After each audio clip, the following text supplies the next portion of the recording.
to the last 70 minutes. We can do this. How are we doing on schedule? Oh, we are on schedule. I am about the schedule. On schedule. Sorry, not early, but on schedule. All right. We've had some good questions, right? So, page 85, taking us into space absorption.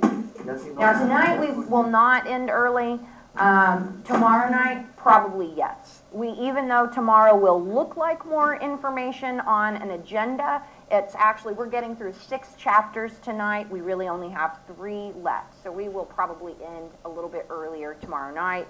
And then anybody who wants to stay and work on case studies can stay all night with me and work on case studies, right? And then go down to Koya and have a beer. Exactly. All right. Exactly.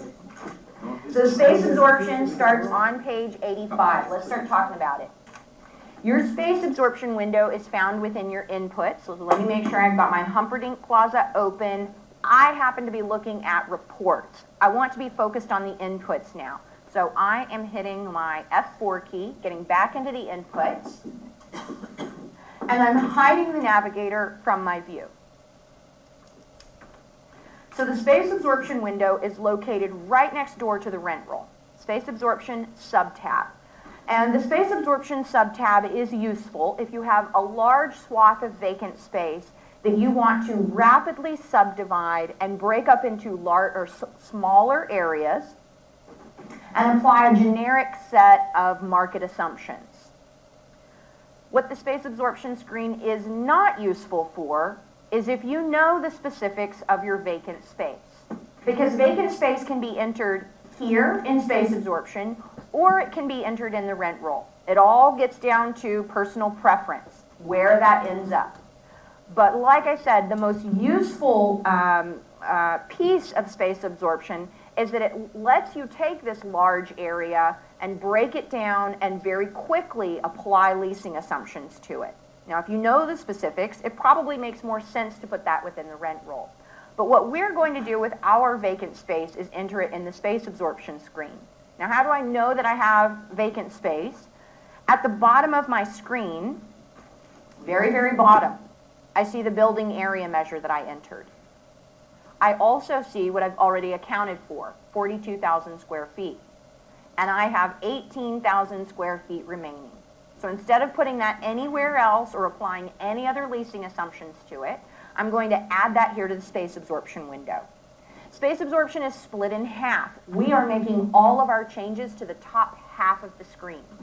So I need to add a record to this window, and that gets added to the top half of the screen. The reason we have a split screen is for transparency. This very first column says auto-generate. It's automatically checked for you. That means as we add very basic assumptions to the top half of our window, our leases will be automatically generated on the bottom half of the screen with leasing assumptions automatically applied. So we can immediately see what terms are being applied to these leases being created. So I'll start by naming this area speculative leases.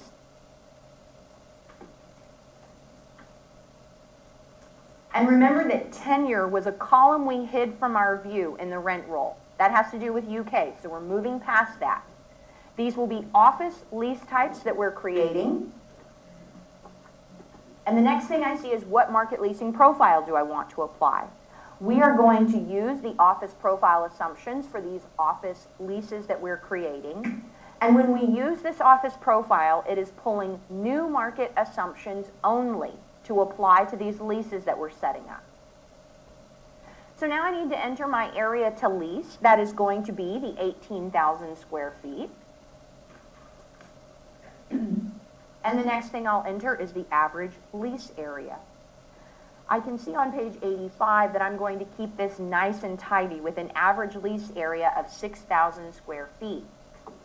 When I tab off of this cell after entering my average lease area, I get 3 leases automatically generated on the bottom half of my screen. And they all measure 6,000 square feet. So I've got 3 leases that I'm creating out of this 18,000. Well, if I scroll across the bottom of my window, I can see that all the space is available in January, and all of the leases are beginning in January. That's not terribly realistic. So we're going to play with this a little bit more. We're moving back up to the top half of our screen and scrolling across the top half of our window. Now I have those dates that we remember using within the rent roll. We see available, date available, start date. So I'm going to say that all of this space is available at the beginning of our analysis. So we're toggling to analysis begin here. However, the leases are not going to start for 6 months. And here's a fun trick I can do with this start column. I can enter a number of months offset in the column. Where it says start and specified date, I can enter a number of months here, and it is a true offset. So when I say 6 months after the space is available, the leases will commence, then my start date updates to July of 2018. So I get that 6-month offset. And that's reflected on the bottom of my window as well. I can see the space available in January, now all leases starting in July.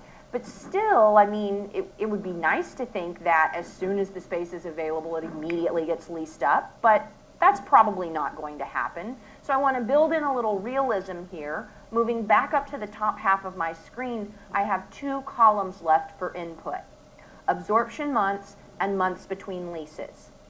So it just depends on what piece of information you have, which column you populate, because these 2 columns are tied to one another. So if you enter a value in one, the other column automatically calcs. What we have is at the bottom of page 85, 3 months between each lease. So we enter months between leases at 3 and tab over, and our absorption months automatically calculates. What the absorption months column is telling us is that it is going to take 6 months for all 3 leases to begin. So that's how long does it take all 3 leases to come online. Wait, is it supposed to be 3 for month between, you said? Because mine went to like 1.5. Always put absorption month 3. Yeah. It's supposed to be 6. Months between leases should be 3. There you go. And we see that staggering on the bottom half of our screen as we keep scrolling out. You can see what base rent will be taken into account. So let's go look at this space on an individual tenant cash flow. I'll hit F3 to move into the reporting screen. From this tenant cash flow report in the include drop-down menu, now I have all of those spec leases included as well. So I'll start with spec lease 1 of 3, and I want to look at this report on a monthly basis. So remember, you can either go into the report options, or you can use the number 12 at the top of the report. So I'll use that number 12. We said the space was available in January, but we don't start the lease until 6 months later. So we see that 6-month offset. The lease begins in July. We're using new market assumptions from the office profile. So we give 3 months of free rent. We don't start receiving revenue until October. Coincidentally, that's when our second lease begins. So if we include now spec lease 2 of 3, we see that lease begin in October, and just like we saw before, 3 months downtime, or free rent, I should say, 3 months of free rent before the lease begins generating revenue for us in January of the following year. I'll look last of all at spec lease 3 of 3. And with this third lease, I'm coming in at 11,550. Why? The first 2 leases were at 11,000. Say it loud, say it proud. Yeah, your market inflation rate starts applying in year 2. So it's increasing by 5% because this lease doesn't start until the 2nd year of our analysis. Are there any questions about your space absorption window or these reports that we looked at? So, will this speculative leases ultimately be added into like your overall cash flow analysis? They are, yes. You're exactly right. So if you go back to the property level cash flow, you would see all of this revenue being added into your potential base rent. Will you be able to generate an occupancy report after all this is said and done? Yeah, this should be affecting the occupancy of the building because you're saying that this 6,000 square foot parcel is getting leased up. Yeah, so what I'm saying is that you will be able to see on a month to month what percentage of the building is vacant. Yeah, They will yeah. give you a percent. You would, yeah. Any other questions? These are great. All right. Before we leave our reporting screen, I am going to revisit that lease audit report. I'm going to make you use it. I'm kidding. Page 87 actually takes us into the lease audit report. And I encourage you to use it. I encourage you to get friendly with it. I like it a lot. It just talks about how we can customize this report. So we are, to find that report, remember we're going to the Audit Reports Parent tab, Lease Audit sub-tab. It is updated to show us everything. It's counting for every single lease that we have entered. So it's not just the rent roll, it's picking up our space absorption window as well. And we're going to customize this report. Now if you scroll down, you'll see lots of sections of information for every single thing that we've accounted for. So instead of looking at all of this information, I only want 4 sections to be included on this report. To customize this report to my needs, I'm going to the report options, top left corner of the screen. Within the report options, I'm looking for a setting called Sections to Include. And instead of all sections, I only want select sections, which then activates a hyperlink out to the right-hand side. So I'll click my hyperlink, and now I get a list of every section that can be included in this report. So we're going to customize based on page 88. We only want area, free rent, and I just have to check the boxes here, market rent, and scheduled base rent / fixed steps.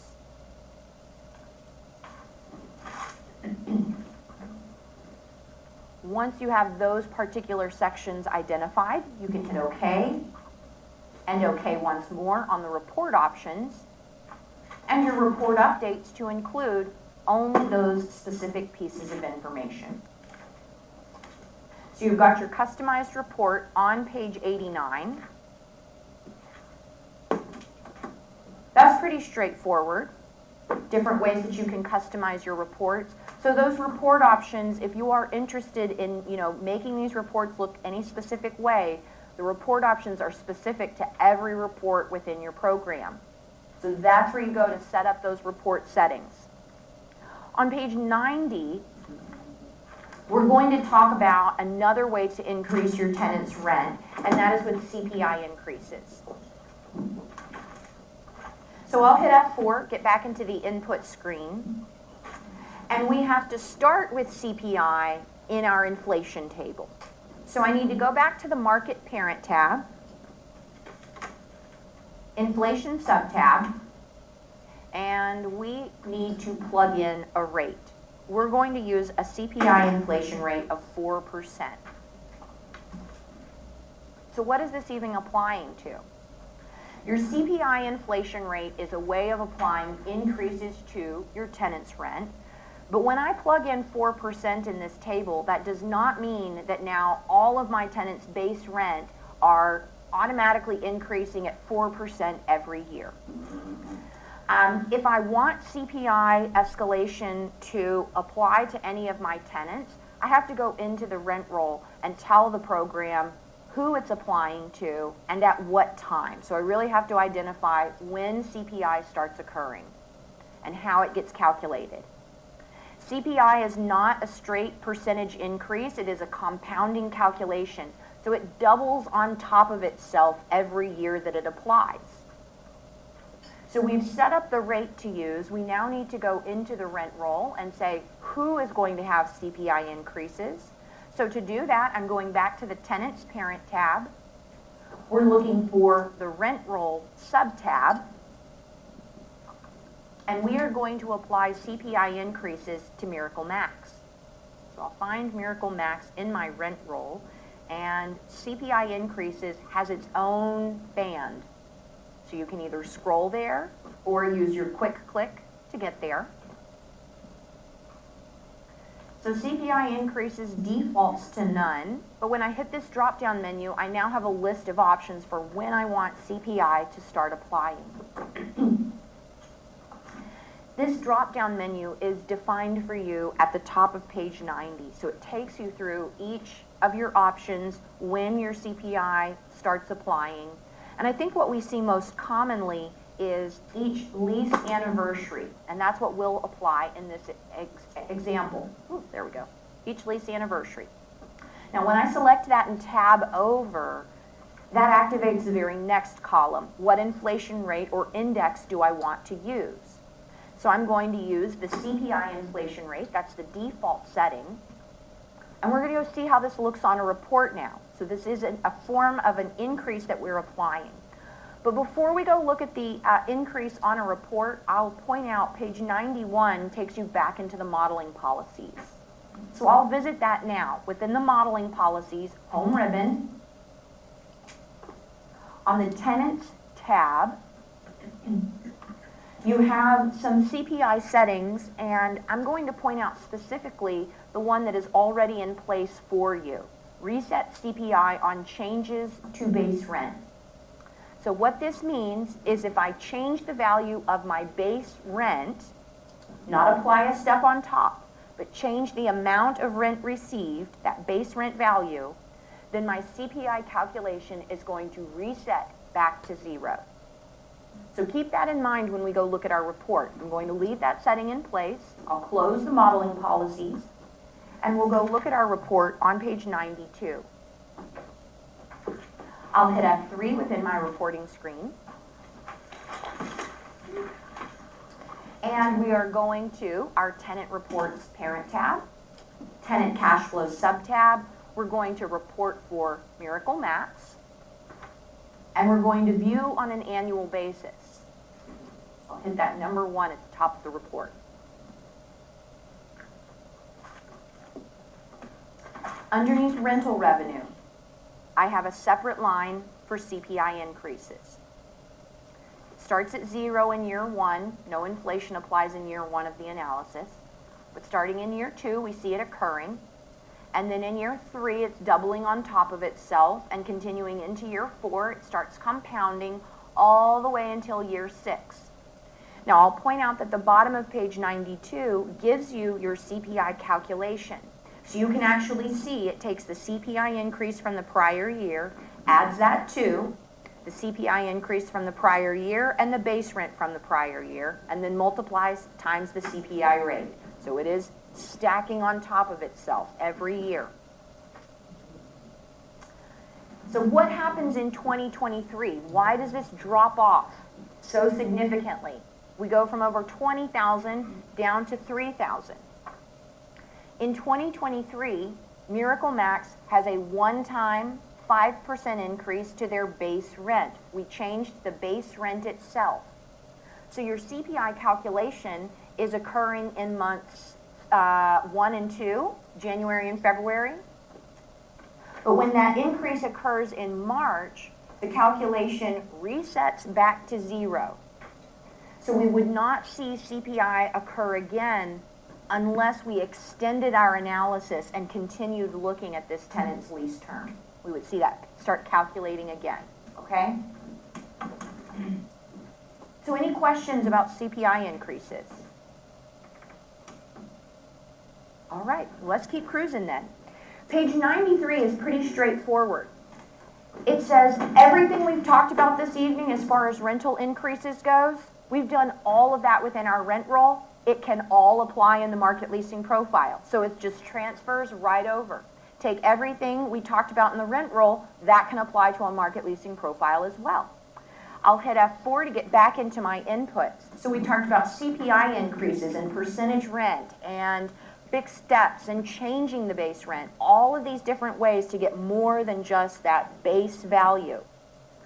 if we go back to the Market Parent tab and Market Leasing sub-tab, we already set up percentage rent for one of our profiles. Now I'm going to scroll all the way back to the left-hand side of my screen, back to that base rent area. And just past base rent, ever so slightly to the right, I have rent increases, where I can change the base rent, I can apply fixed steps, and I can apply CPI increases. So everything we've talked about can also apply here. And if you don't apply any of these, remember, when they pick up that inflated market value, that remains flat unless you use one of these options. So if you want the market rents to increase, this is where you set that up. And we are going to have a 3% increase to our office profile rents. So I'll use a fixed step for the office profile, percentage increase, step amount is 3. And actually, I'll do the before and after on this. If I don't apply this, and we look at the reports, F3, looking at Wesley Law Firm.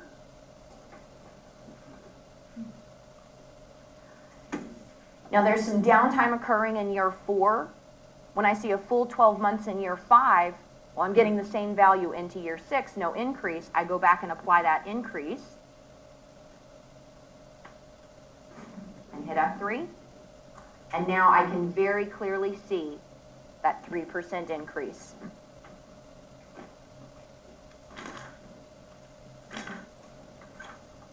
We're going to move on to page 96 and talk about general vacancy.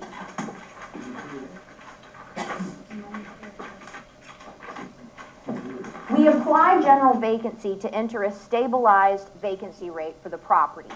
So this is an economic buffer that we are adding to the cash flow.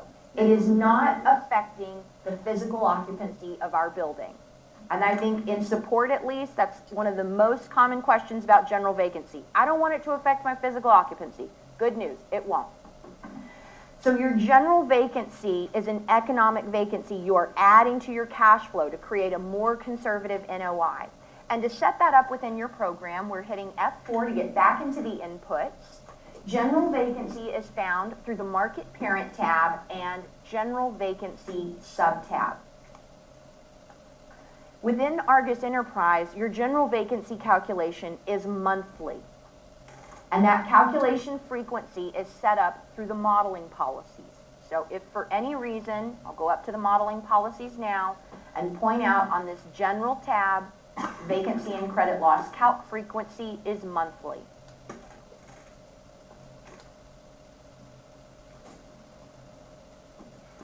So I do have all of these different ways that I can calculate general vacancy. If I know the annual amount, well, I can enter that figure. Or I can tell the program to calculate my general vacancy for me off a % of the potential gross revenue, a % of the total rental revenue, or a % of the total tenant revenue. The difference between those three are at the top of page 97. And I'll say this. Pages 97 and 98 are reference pages for you on general vacancy, but we're about to talk about all of it.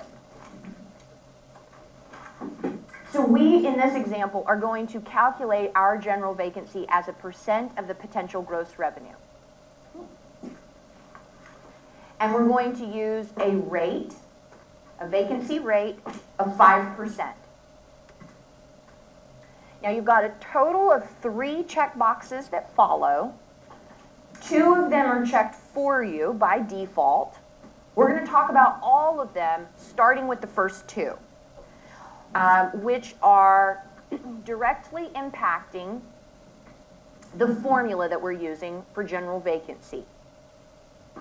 So as long as you have both of these boxes checked, I can write it up here. Your general vacancy calculation is your cash flow item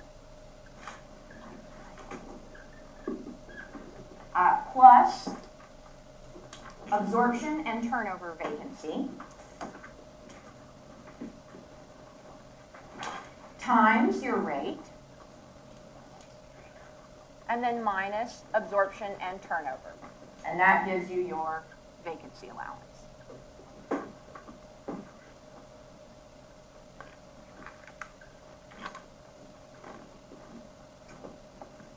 And these two check boxes play directly into that.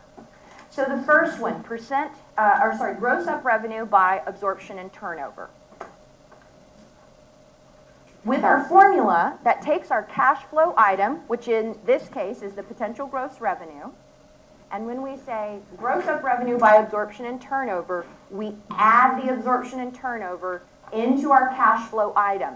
This allows us to calculate our general vacancy as though we're 100% occupied. Then with the second box checked, we go through our calculation, we multiply times our rate. The second box checked tells us to reduce our general vacancy result by absorption and turnover. So we back absorption and turnover out of our calculation, so it's not double counted on the cash flow. So that's the abstract idea of what we're doing here. Let's actually look at some numbers.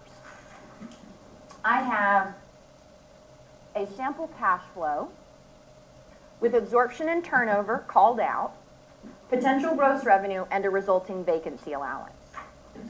Remember that absorption and turnover is the downtime that's occurring on your cash flow. So this is the actual vacancy. Here's our formula, cash flow item plus absorption and turnover times our rate minus absorption and turnover. That's as long as we leave both of those boxes checked on the screen.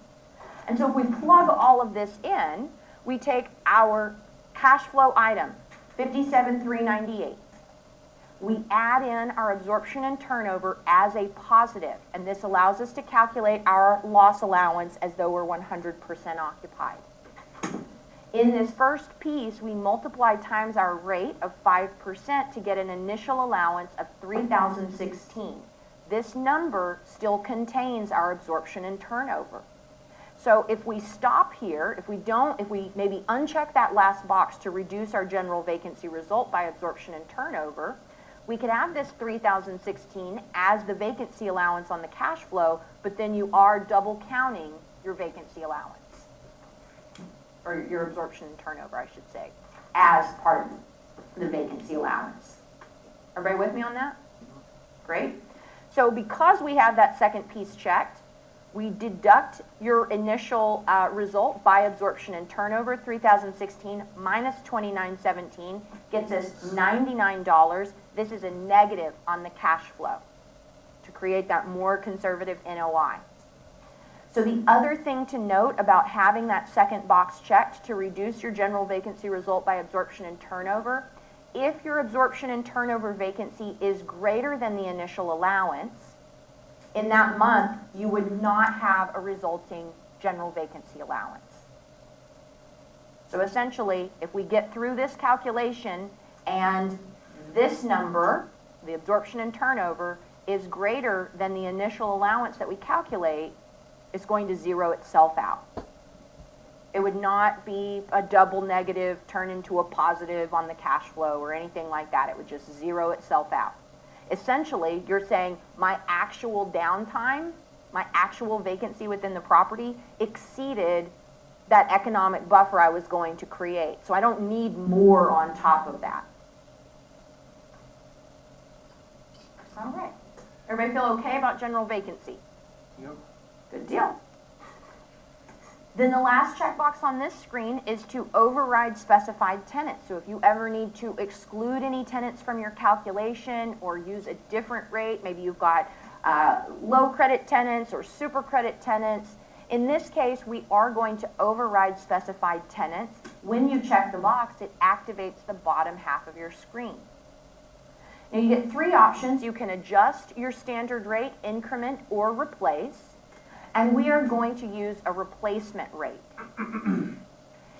At this point, we don't have any tenant groups set up, but if you had tenant groups, those would also appear on the bottom half of the screen, so you could override an entire group of tenants. What we'll do in our example is override Inigo Montoya, so our very first tenant there. After I check the box to select the tenant, I need to enter an override rate. We'll use 0% to exclude them from our general vacancy calculation.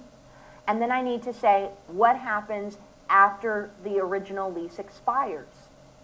Will they go back to using the standard rate at the top of the page, or will they continue with the override I've just entered? And in this example, I'll continue with the override. So page 99 takes you into your property level cash flow. We're going to save our property and then view that. I'll hit F3 to view my reporting screen. And we'll go to Property Reports Parent tab, Cash Flow sub-tab. So I can see absorption and turnover. I've got some occurring in years 1 and 4. When I move down, your vacancy loss will be found between the potential gross revenue and the effective gross revenue. So I can see that every year except for year 1, I have a resulting vacancy allowance. And page 100 breaks that report down on a monthly basis. Now I won't do that up here, but you can see on page 100 that your vacancy allowance does vary slightly from month to month. So it's not a wildly different number, but it is pointing out that that's a monthly calculation. And page 100 at the bottom of the screen takes you through the general vacancy calculation.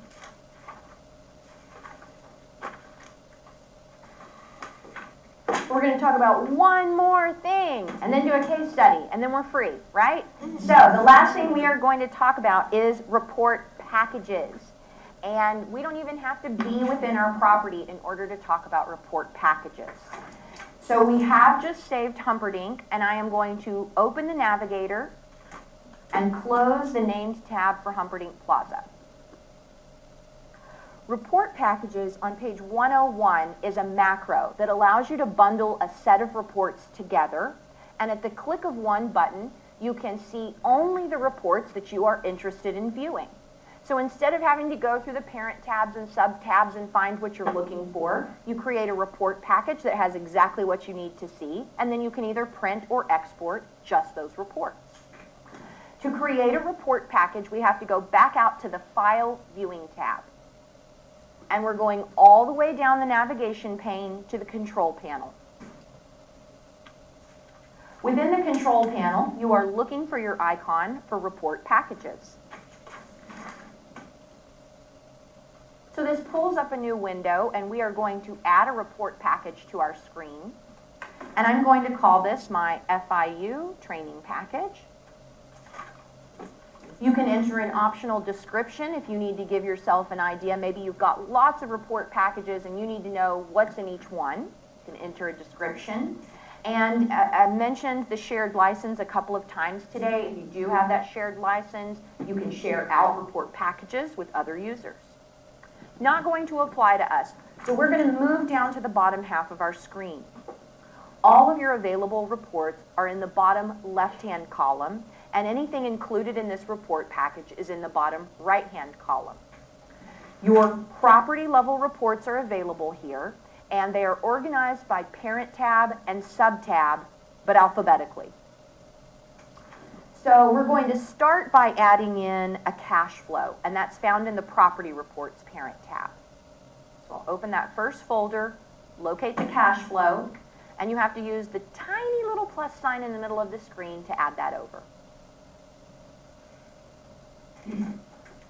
Next, I'll add the lease audit report. So I'll close the folder, go into Audit Reports, the very first one, and locate Lease Audit, add it over. And then I'll add 2 valuation reports.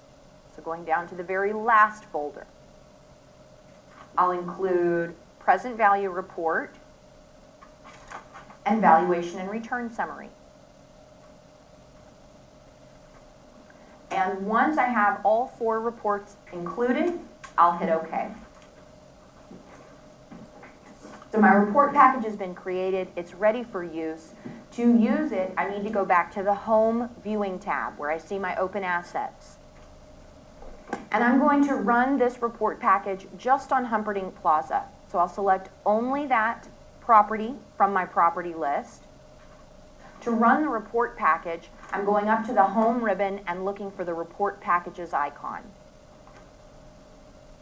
I don't have that icon on my home. Make sure that you are looking at the portfolio view. You'll then select FIU training package, and coming down to the bottom of the drop-down menu, you have two options: to print the reports or export them. We will export in this case. Your export directory picks up a default, just generic location. Mine picks a temp folder. If you go into the ellipses, you can change this, and if you do change that location, it actually saves it for you, so it would keep going to the same location you selected.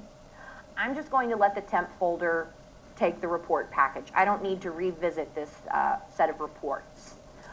At the bottom of the screen, I'll hit Start, and it has to calculate all 4 reports. Once that is complete, the property name becomes a hyperlink. So all I have to do is click on the property name, Humperdinck Plaza. Excel will automatically open up with a separate worksheet for each of the reports I've included. So I see my cash flow, my lease audit report, the present value report, and the valuation and return summary. Pretty cool, huh? Yeah. All right. So you've made it through the new material that we are covering today. Well done. Congratulations. We have one last thing to do with our last 33 minutes. On page 108, we have a case study. So I'm closing Excel. We're done with Excel. We're getting back into Argus Enterprise, and we can close our report package. What you're going to do on page 108 is open Hawkins Office Park and apply rental increases, all of the things that we've talked about since we came back from break. So starting at the top of page 108, you're going to change your property type and then apply a CPI inflation rate. You'll account for general vacancy within the file. And then on page 108, you've got a table for how to update the rent roll. Continuing on to page 109, there's some market leasing data to include. You'll also be using your space absorption window.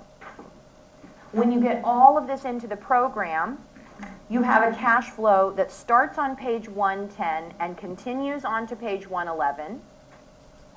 After that, you have an assumptions report to check your market leasing profiles. And I'm going to turn over to page 115 and 116. You have a lease audit report, and it can be very helpful to you. So if you get to the cash flow and you notice, ooh, my potential base rent is off, take it to the lease audit report, narrow it down. Potential base rent, what tenants' numbers are off. So we want to start being able to troubleshoot these files so that you can find your own issues. Once you have completed this, you are free to go. So you're not required to stay all the way until 10 o'clock. Once you've completed the file, you are good to go. We will be building off of this tomorrow, so make sure that you get your numbers right. I am here to answer questions, so please use me as a resource. You also have really smart peers here, so talk to each other if you have questions, okay? So go ahead and get started on this. If I don't talk to you before end of class, I will see you tomorrow at 3 o'clock. So thanks, guys. Thank you so much. Thank you.